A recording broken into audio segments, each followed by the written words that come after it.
We humans are capable of some pretty horrific things. Over the years, we've created weapons designed to kill, maim, and generally cause unpleasantness to people around the world.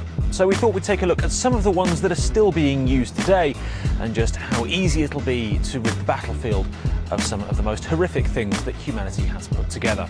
So without further ado, number 5 is heat rounds. Now, they're at number 5 because they aren't really particularly dangerous to civilians, but they are unpleasant nonetheless. See, you'd think you're pretty safe sat in a tank. It's a big old box of metal with several inches of steel surrounding you on all sides. And until the Second World War, you were. But then heat rounds came in and turned tanks from a nice snug steel shell into a fiery metal coffin waiting to happen. Despite the name, they've actually got nothing to do with heat. It's called a high-energy anti-tank round. They're actually all about pressure. They work by having, amazingly, a totally empty warhead, usually something like copper in a diamond shape. Behind that is a small explosive, and when the shell hits a tank, the explosive charge is set off before it hits, creating a massive pressure wave, which is forced through the armour as a stream of particles travelling at 25 times the speed of sound. When it enters the tank, the huge pressure wave and scabs of molten metal left from its journey through leave little chance of escape for the poor souls inside. At number 4, depleted uranium. And now we start getting into the territory where you can really hurt bystanders. Uranium is a byproduct of nuclear enrichment, but whilst it's not all that radioactive in itself, it is very, very dense, and it's just lying around after the enrichment process, which makes it ideal for armour-piercing bullets and tank shells. So why is it so horrible? Well, when the shell hits the tank, it fractures into several razor-sharp chunks and a fine powder so hot it burns on contact with air. So when it gets through the tank hull, it sprays razor-sharp shards of metal around and a huge fireball is formed, making life very unpleasant once again for the people inside. And once it's done that, all the powder flies into the atmosphere and settles on the ground, where it eventually gets ingested by the local population or other soldiers. The health risks are disputed by some studies, especially claims that it causes cancer, but when ingested it can have horrible effects. Hospitals in parts of the Balkans and Iraq have reported massive increases in child leukemia and birth defects.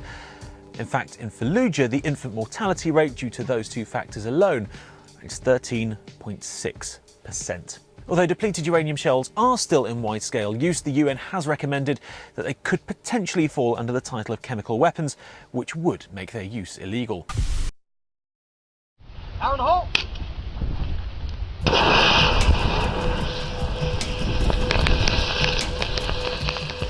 On the surface, white phosphorus is just fine and dandy. It's a chemical compound fired out of artillery shells and grenades, which is used to create smoke to hide tanks and troops and used as a marker to illuminate targets. Nothing quite so dangerous there, it may even directly save some lives. Oh, except for when it actually hits something, because then it becomes a bubbling, roiling substance that sticks to everything and can melt flesh right down to the bone. And once it's done that, the chemical gets into the bloodstream and can cause multiple, massive organ failures. If it hits a tank or is thrown into a bunker, the rapidly burning chemical uses all the oxygen in the vicinity and spreads noxious fumes around, suffocating anyone inside. It's also really difficult to put out. Its use as a weapon is partially banned. You're not allowed to fire it in the hopes of using its chemical properties to kill people, although in a rather sick twist, you can use its heat-based melty properties to kill. Far more humane, obviously. America's admitted to using the stuff in Afghanistan and Iraq. Israel's used it against Lebanon in 2006 and Gaza in 2008. And its legal status, well, as long as it's only used against soldiers in open ground, it's more or less, unfortunately, fine. At number 2, cluster bombs. Because what's worse than a bomb? Several thousand tiny ones. That's what.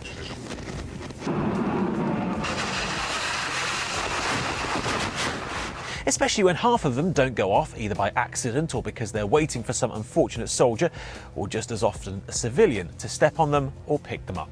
Cluster bombs are tiny explosive devices carried in one giant bomb holder, either a large single bomb or an artillery shell. At a set distance above the ground, the shell disintegrates, spreading anywhere from a few dozen to thousands of bomblets over a wide area of ground. They aren't designed to destroy buildings, but to hit infantry roads or airfield runways, or sometimes to lay minefields.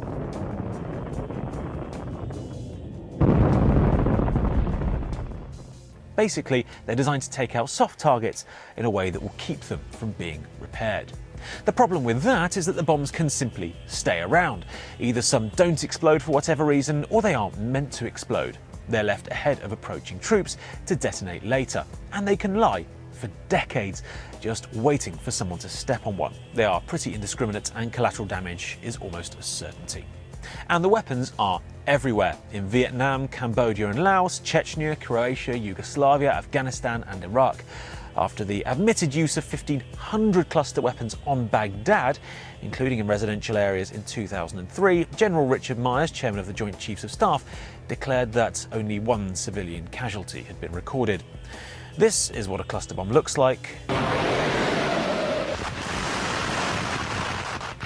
Unsurprisingly, there are records suggesting far more were killed and injured, and tens of thousands of bomblets remain unexploded. A 2008 convention banning cluster munitions was signed by 83 countries. The US and Russia were not among them. And finally, our number one in the list of destruction: MIRVs. Nuclear missiles are the most terrifying things we've ever built, more scary even than Beliebers. So what would happen if you crossed a nuclear missile with a cluster bomb?